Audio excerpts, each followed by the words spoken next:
2,000 ಕುಂದಿರ್ಸ್ತೀನಿ ರೀ, ಈಗ ಬಿಡಲ್ಲ ಅದು. ಹಾಂ ಹಾಂ ಮತ್ತು ಒಂದು ನೆಕ್ಸ್ಟ್ ಇದು ಒಂದು ತಿಂಗಳು ಡೇಟ್ ಆಯ್ತಪ್ಪ ಅಂದ್ರೆ ಒಂದು ತಿಂಗಳ ಹಿಂದೆ ಅದೊಂದು ವಯಸ್ಸಲ್ಲಿ ಟೊಮೆಟೊ ಹಚ್ಬೇಕಲ್ಲತ್ತೀನಿ ಮತ್ತೆ ಮತ್ತು ವೈಶಾಲಿ ರೀ. ಒಂದು 2,000. ಹಾಂ ಹಾಂ ಹಾಂ ನೋಡ್ಬೋದು ರೈತರೇ, ಲೀಡರ್ಸ್. ಸೊ ಯಾಕೆ ಈ ಮಾತನ್ನು ಹೇಳಕತ್ತೀನಿ ಅಂದ್ರೆ, ಅವರು ಕಂಪ್ಲೀಟಾಗಿ ಮೋದಿ ಕೇರ್ ಬೆಳೆಗಳನ್ನೇ ಮೋದಿ ಕೇರ್ ಸಿಗುವಂಥ ಪ್ರಾಡಕ್ಟ್ಲಿಂದ ಇವರು ಮತ್ತೆ 2ನೇ ವರ್ಷದ ಬೆಳೆಗಳು ರೆಡಿ ಮಾಡ್ಲಾಗತ್ತಾರ. ಹೊಲ ನೋಡ್ಬೋದು, ಪೂರಾ ಎರಿಮಣ್ಣು, ಒಳಗೆ ಕಲ್ಲು ಎಲ್ಲವೂ ಮಿಶ್ರಣ ಅದ ಇದ್ರೊಳಗೆ. ಅದಕ್ಕೆ ಬೇರೆ ಮತ್ತೆ ಯಾರು ಬಂದು ನೋಡ್ತೀರಂದ್ರೂ ಅನುಕೂಲ ಮಾಡ್ತೀರಂದ್ರೂ ಮಾಡಲಾಕ್ರಿ, ಹಂಗೇನಿಲ್ಲ. ಇದಕ್ಕಂತೂ ಏನಿಲ್ಲ, ಬರೀ ಹಚ್ಚಿನಿ ನೀರು ಹುಡಿನಿ. ಈಗ ಹಾಂ ನೀವು ಕೊಟ್ಟಿದ್ದು ಮಾತ್ರ 3 ಸರಿ ಎಣ್ಣೆ ಆಗ್ಯದ. ಹಾಂ 3 ಸರಿ ಅದೇ ಮೋದಿ ಕೇರ್ ನೀವು ಏನು ಕೊಟ್ಟಿರಲ್ಲ ಹಾಂ ಅದೇ ಮಾಡಿದೆವು. ಹಾಂ ಇದಕ್ಕೆ ಬಿಟ್ಟರೆ ಮತ್ತೆ ಬೇರೆ ಎಣ್ಣೆ ಅಂತೂ ಯಾವುದು ಹೊಡೆದಿಲ್ಲ ನಾವು. ಹಾಂ ಹಾಂ ಇದು ಇಷ್ಟೇ ಮಾಡಿದೆ ನೀವು ಮಾಡಿದಂತೂ ಇದು ಇಷ್ಟೇ. ಹಾಂ, ಈಗ ಅದಕ್ಕೆ ನಿಮಗೆ ಫೋನ್ ಮಾಡಿ ಕಳಿಸಿದಲ್ಲ. ಈಗ ಏನು ಇದು ಮತ್ತೆ ಹೆಂಗೆ ಮಾಡ್ಬೇಕು ನೋಡಿ ಕಿಸಿ ಹೇಳಿ. ಹಾಂ ಇಲ್ಲ, ಈಗ ಜನಗಳದು ಮಾತಾಡೋ ಪ್ಲೇನ್ ಇಲ್ಲ. ಜನಕ್ಕೆ 100 ಬಾಯಿ ಒಂದೇ ಇರ್ತದೆ, ಮಾತಾಡ್ತಿರ್ತಾರೆ. ಅವ್ರಿಗೆ ನಾವೇನು ಇದು ಮಾಡೋ ಪ್ಲೇನ್ ಇಲ್ಲ ಸರ್. ಅದೆಂದು ಹೇಳಲ್ರಿ, ನಾವು ನಮಗೆ ಭರೋಸೆ ಆಗ್ಯದ, ಕಲಸ ಆಯ್ತು. ನಮ್ದು ಏನದ ನಾ ಇದು ಬಿಟ್ಟು ಮಾಡಲ್ರಿ ನಾವು ಅದನ್ನು. ಹಾಂ, ಯಾಕಂದ್ರೆ ಫೇಲ್ ಆಗಿಲ್ಲ ಈ ಎಣ್ಣೆ ಮ್ಯಾಗ, ನಮಗೆ ಫೇಲ್ ಆಗಿಲ್ಲ. ತೊಗರಿ ಎಷ್ಟು ಎಕರೆ ಮಾಡಿದ್ರಿ ನೀವು? ತೊಗರಿ 20 ಎಕರೆ ಅದ ಸರ್. 20 ಎಕರೆ ತೊಗರಿ. 20 ಎಕರೆ ಪೂರಾನೇ ಅದೇ ಎಣ್ಣೆ ಹೊಡೆದು ನಿಮ್ದು ಬರೀ ಮೋದಿ ಕೇರೆ 20 ಎಕರೆ ಪೂರ ನೀವೇ ಬೆಳೆಸಿದ್ರಿ. ಫಸ್ಟ್ ಖರ್ಚು ಎಷ್ಟು ಬಂದಿತ್ತು ನಿಮಗೆ ಟೋಟಲ್? ಖರ್ಚಿಗಲಿಕ್ಕೆ ಹೊಡೆಯೋದು ಗಿಡೋದು ಹಿಡ್ಕೊಂಡು ಅದು ಎರಡು ಕತ್ತು ಒಂದು 10 ಎಕರೆಗೆ ಒಂದು 6,000 ರೂಪಾಯಿ ಖರ್ಚು ಬಂದು. ಎಣ್ಣೆದು ಖರ್ಚು ರೀ? ಎಣ್ಣೆ ಖರ್ಚು ಇಟ್ಟದು 3,400. 3,400 ರೂಪಾಯಿದಾಗ ಪೂರ ಮುಗಿದದ. 10 ಎಕರೆ ಮುಗಿದದ. ಮತ್ತು ಆಮೇಲೆ ನೆಕ್ಸ್ಟ್ 3 ಡಬ್ಬ ಕೊಟ್ಟು ಮತ್ತು 3 ಒಟ್ಟು ಬಳಕ ಅವು ಅಲ್ಲಿ 10 ಎಕರೆ ಹೊಡೆದಿನಿ ರೀ. ಬಟ್ ಖರ್ಚು ಕಡಿಮೆ ಆಗ್ಯದ. ಖರ್ಚು ಇಟ್ಟು ಒಂದು 12,000 ರೂಪಾಯಿ ಖರ್ಚಾಗ ಸರ್. ಈಗ ನೀವು ಅದೇ 20 ಎಕರೆ ತೊಗರಿ ಮಾಡ್ಬೇಕಾಗಿತ್ತು, ರೇಟ್ ಬರ್ತಿತ್ತು ನಿಮ್ಗೆ ಖರ್ಚು? 30-40 ಸಾವಿರ ಸತ್ತಿಲ್ಲ ರೀ.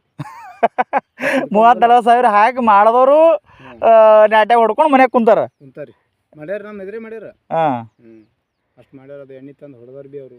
ಹಾಂ, ಯಾವ್ದು ಹೊಡೆದಾವ 12 ನಮ್ಮನ್ನು 3 ಸಾರಿ ಎಣ್ಣೆ ಹೊಡೆದಾರ. 2 ಸಾರಿ ಹೊಡೆದೇನೆ. ನಿಮ್ಗೆ ಫಸ್ಟ್ ನೆನೆ ಬರೋದಕ್ಕೆ ನಿಮ್ಗೆ ಅದೇನು ವಿಡಿಯೋ ಮಾಡಿದ್ರಲ್ಲ, ಹಾಂ, ಅವಾಗ ಹೊಡೆದಾವ.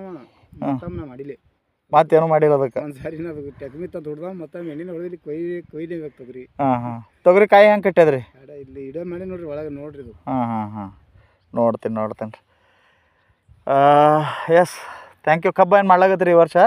ಇದು ತಗೊಂಡು ಕಬ್ಬು ಹಚ್ತೀನಿ ರೀ. ಉಗಾದಿ ಕಬ್ಬು ಆ ಟೈಮಿಗೆ ಕಬ್ಬಿಂದು ಪ್ಲ್ಯಾನ್ ಅದೇ ಮತ್ತು ಮೋದಿ ಕೇರಿ ನಿಮಗೆ ಕೇಳೇ ಮಾಡೋದು. ಗೊಬ್ಬರ ಯಾವ್ದು ಕಟ್ಟಬೇಕು, ಯಾವ್ದು ಏನು ಮಾಡಬೇಕು, ಅದೇ ನಿಮ್ಗೆ ಕೇಳೇ ಮಾಡೋದು. Yes, thank you so much Santosh Nadigeri ಅವರೇ.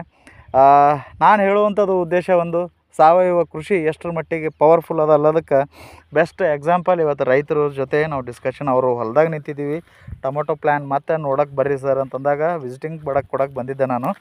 ಆ ವಿಸಿಟಿಂಗ್ ಬಂದಾಗ ಇಲ್ಲಿ ಕಂಡಿದ್ದು ಮಾತ್ರ ಅದ್ಭುತ. ಎಷ್ಟೋ ಜನ ಈ ಪ್ಲಾಟಿಗೆ ಬಂದು ನೋಡಿ ಹೋಗ್ಲಾಗತ್ತಾರತ್ತ, ಅಗಿಗಳು ಎಷ್ಟು ಚಂದ ಕೂತಾವ, ಎಷ್ಟು ನೈಸ್ ಬಂದಾವ ನಿಮ್ಮ ಬೆಳೆಗಳು ಅಂತ ಹೇಳಿ ಜನ ಹೇಳಿದಾಗ ಸಡನ್ನಾಗಿ ನಂಬಂಗಿಲ್ಲ. ಅದು ಮಾತ್ರ ಸತ್ಯ. ನಂಬಿಕೆ ಬರಬೇಕಾದ್ರೆ ನಾವು ಮಾಡಬೇಕಾಗಿದ್ದು ಒಂದು ರಿಸಲ್ಟ್. ಸೊ ಯಾವಾಗ ನಾವು ರಿಸಲ್ಟನ್ನು ಫೋಕಸ್ ಮಾಡ್ತೀವಿ, ರಿಸಲ್ಟನ್ನು ಕೊಡ್ತೀವಿ, ಆವಾಗ ಮಾತ್ರ ಸೊ ಅದ್ಭುತವಾಗಿ ಬರ್ತಾವೆ ಬೆಳೆಗಳು. ಸೊ ಯಾವುದೇ ಕಾರಣಕ್ಕೂ ಕೂಡ ಮೋದಿ ಕೇರ್ ಫೇಲ್ ಅಲ್ಲ, ಬಟ್ ಲೀಡರ್ಗಳು ಮಾಡುವಂಥವ್ರು ಫೇಲ್ ಇರ್ತಾರೆ. ಪ್ರಾಡಕ್ಟ್ ಬಳಸುವಂಥ ಥೇರಿ ಫೇಲ್ ಮಾಡ್ಕೊಂಡಿರ್ತಾರೆ.